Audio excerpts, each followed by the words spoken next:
How to fix McAfee error code 12156, 12152, 12001, 7305. 1. Wait a few minutes and try the download again. 2. Clear browsing data. 3.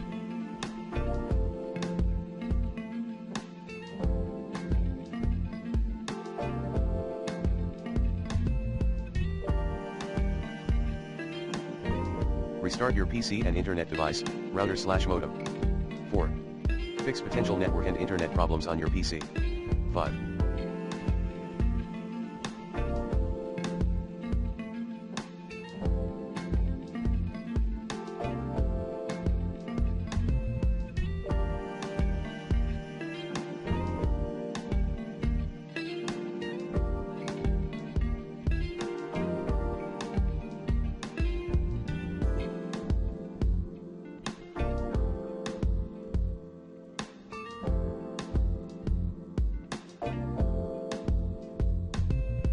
Run the McAfee pre-install tool.